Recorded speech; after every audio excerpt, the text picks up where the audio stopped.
सरकार ने अपना जवाब बहुत ही अधूरा दिया है, जिसके तहत ये बताया गया कि जिले को निरस्त क्यों किया जाना चाहिए। मेरे एक नौजवान पर पूरी उम्मीद है हम जिले को वापस लेकर के आएंगे। जिले का बवाल नहीं है, जिले का सवाल है। पिछले 70 साल का हमारी ये मांग है और बहुत ही जायज मांग है। जयपुर ही नहीं है, इसको अगर जरूरत पड़ी तो दिल्ली तक गुंजाएंगे। हर सूरत में ये बताएंगे कि नीम का थाना में रह रहे लोग भेड़ बकरियां नहीं है। प्रवीण जी, आपके पिताजी द्वारा एक्स एमएलए जो नीम थाना रमेश खंडेलवाल है, उनके द्वारा याचिका लगाई थी, रिट लगाई गई थी नीमच जिला बहाली को लेकर। आप रिप्रेजेंट कर रहे हैं, क्या पूरा मामला रहा आज की सुनवाई थी? आज की सुनवाई के अंदर सरकार ने अपना जवाब दिया है। सरकार ने अपना जवाब बहुत ही अधूरा दिया है। जो ललित के पंवार की रिपोर्ट है, ललित के पंवार कमेटी की रिपोर्ट सिर्फ वही दी जिसके तहत ये बताया गया कि जिले को निरस्त क्यों किया जाना चाहिए। जबकि देना ये चाहिए था कि राम लुभाया कमेटी की रिपोर्ट जिसने की सिफारिश की थी कि जिला क्यों बनना चाहिए, उसकी साथ में अगर ललित के पंवार की रिपोर्ट लगाते तो वो जवाब माकूल जवाब होता। लेकिन सरकार ने जानबूझ करके बदनीयती से अपनी तरफ से सिर्फ ललित के पंवार की रिपोर्ट दी है। हमने आरटीआई के अंदर राम लुभाया कमेटी की रिपोर्ट मांगी है। उम्मीद है जल्द से जल्द हमें मिल जाएगी और अगली तारीख में हम अपने जवाब के साथ उसको भी लगा देंगे।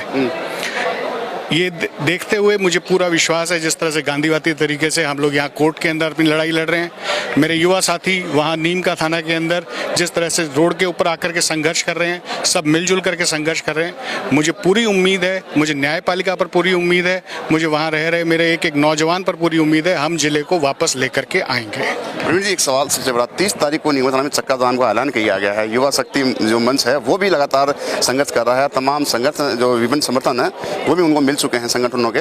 तो अब क्या लगता है कि नीम थाना का जो जिले का बवाल है वो कहाँ तक पहुँच पाएगा?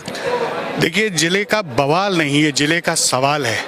ये सवाल है कि आज़ादी के बाद में हम लोग लगातार, आज़ादी के बाद से लगातार हम लोग यहाँ के नीम का थाना के जिले की मांग कर रहे हैं। पिछले 70 साल का हमारी ये मांग है और बहुत ही जायज़ मांग है। नीम का थाना जिला बनने के सारे क्राइटेरियाज को पूरा करता है, हर तरह से सक्षम है जिला बनने के लिए।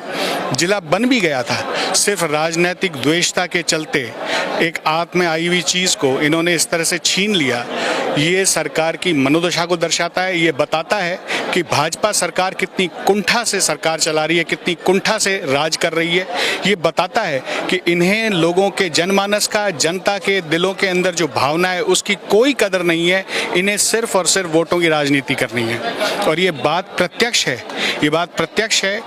हमारे यहाँ के मंत्री, यूडीएच मंत्री जो श्री माधोपुर से झाबर सिंह खर्रा जी आते हैं, उनका जो एक स्टेटमेंट था जो सरकार का पक्षपातपूर्ण रवैया बताता है और अपने आप में पूरी तरह से एक माकूल जवाब है कि यहाँ सीकर जिले को मई की गलतियों का खामियाजा भुगतना पड़ेगा। ये बताता है कि सरकार पूरी तरह से विंडिक्टिव होकर के, बदले की भावना से उन्होंने इस जिले को हटाया।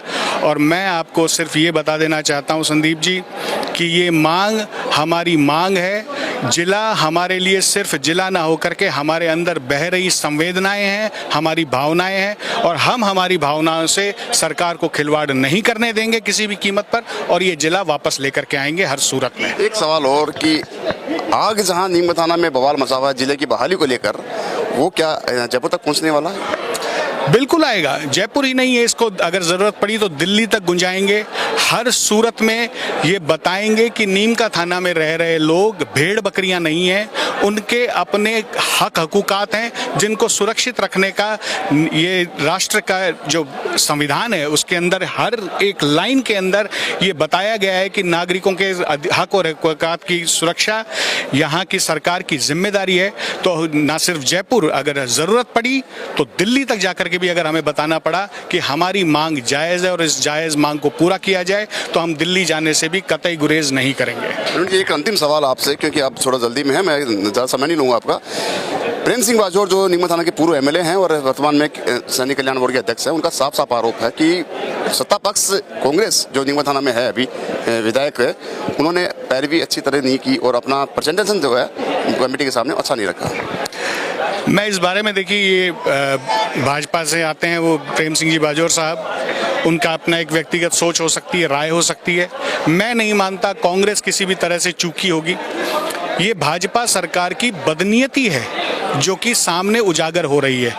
कांग्रेस हमेशा मजबूती से लोगों के जन भावना के साथ खड़ी रही है। ये बात बार बार हर तरह से सामने आती रही है। मैं ये मानता हूँ कि भाजपा की बदनीयती की वजह से ये जिला गया है और भाजपा को हम झुका करके, सरकार को बता करके कि ये जिला हमारी भावनाओं के अनुरूप है, हमें वापस दिया जाए, हम इसे वापस लेकर के आएंगे।